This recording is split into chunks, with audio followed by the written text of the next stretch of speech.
Hi, my name's Will Scott. I'm a certified personal trainer.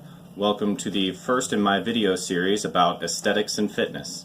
Now, I separate those two topics not because they're mutually exclusive, but because people tend to get so wrapped up in how they look that they forget that it's more important what they can do. The overall goal of this video series for you is for me to provide you with the knowledge and guidance for you to create your own physical base for you to perform any physical activity you want, whether it be from running a race to deadlifting double your body weight.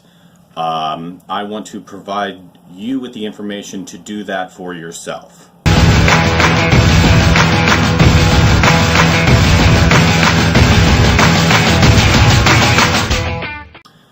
For this reason, I've decided to cover 3 topics per video, 2 topics on fitness and 1 topic on aesthetics.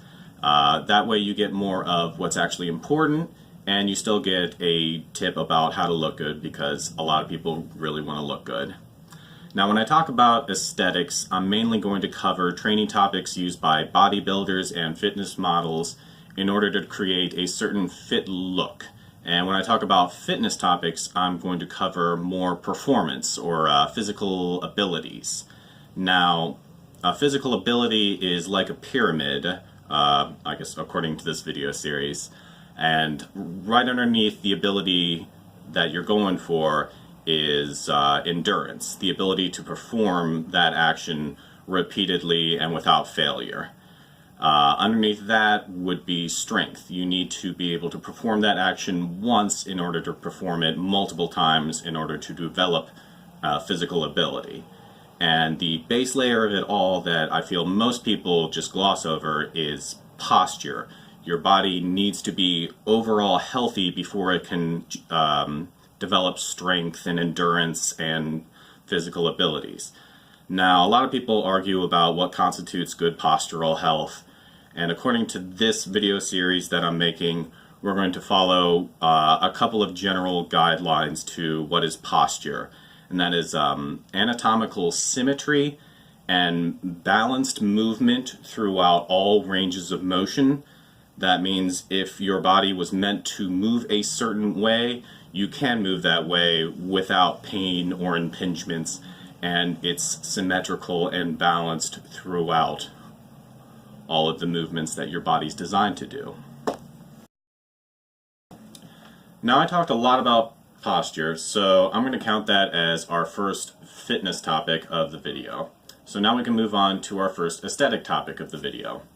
I get a lot of people that ask me about aesthetics and dieting required to get really lean or muscular, and we'll go into a lot of meal prepping advice, a lot of advice about certain types of food, certain diets that are out there and their overall, I guess, benefits and, well, pros and cons. But for now, I just want to give 2 main bits of advice when it comes to creating your own personal diet. That's the difference between the 2 definitions of diet. Like the thing that you do in order to lose weight, or diet, the general sense of what encompasses the things that you eat on a day-to-day basis. What is your diet? So when it comes to a general overall healthy diet, I try to stick to 2 major things. Keep sugar and starch to a minimum. That means try to avoid white flour, so that means a lot of breads. When it comes to bread, the darker the better. Try to go whole wheat if you have to eat bread, but you don't need to eat bread. You get enough carbs from other sources, and you can get better, more complex carbs from other sources, and we'll get into that in other videos.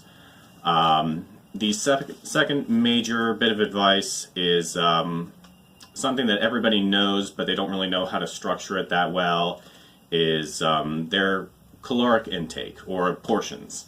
And people tend to eat too much and not often enough.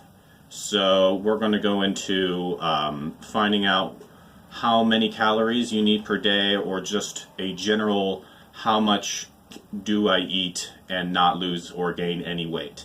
and we'll figure out how to portion that evenly throughout the day and according to your metabolism, and how to use your metabolism in order to help your fitness goals or to help your aesthetics goals.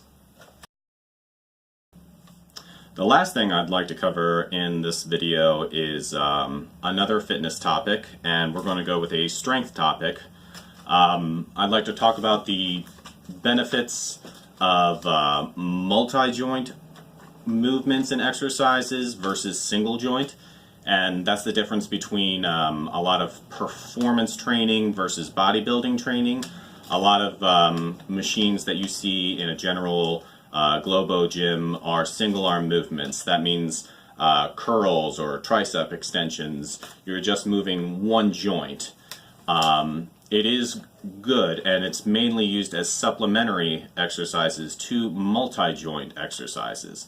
So that means when you're trying to become healthier, become stronger, it's actually better to perform multi-joint exercises earlier in your workout and then supplement them with single joint exercises in order to pick out the weak links in your multi-joint movements and strengthen them through the single joint exercises.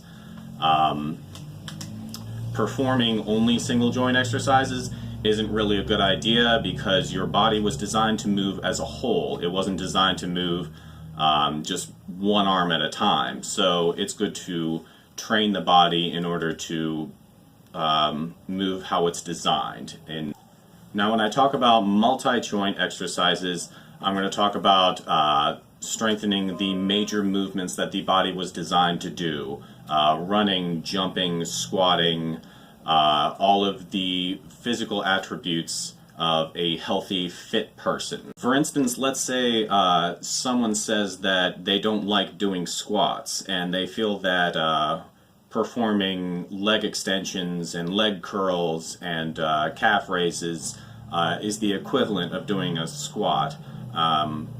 I would disagree with that because your body was designed to move as a whole, and that involves coordination of certain muscle groups. So if you train them individually, you're not really going to train them to move as a group and to be able to control your body as if you were doing a proper squat.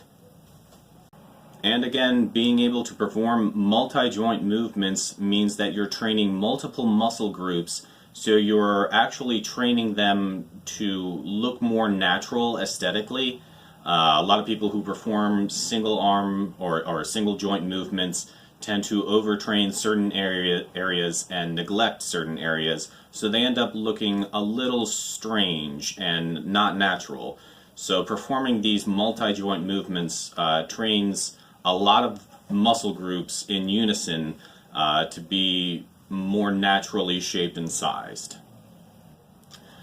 Now, supplementary exercises can be used after a squat, so you can perform a couple of sets of squats and get done with all of that main work, and then afterwards you feel, oh, it seems like my quads are the weak link in my squat, or my back is kind of giving out under the weight before my legs do.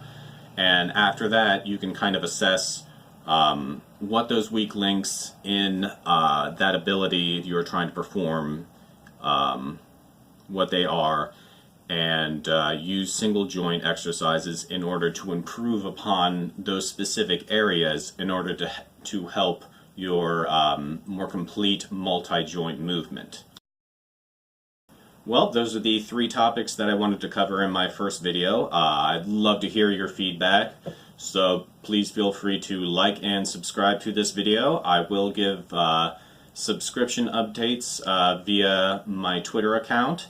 If you have any questions about fitness-related topics, about aesthetics-related topics, feel free to comment on this video. Feel free to get at me on Twitter, and I will try to address those topics in future videos.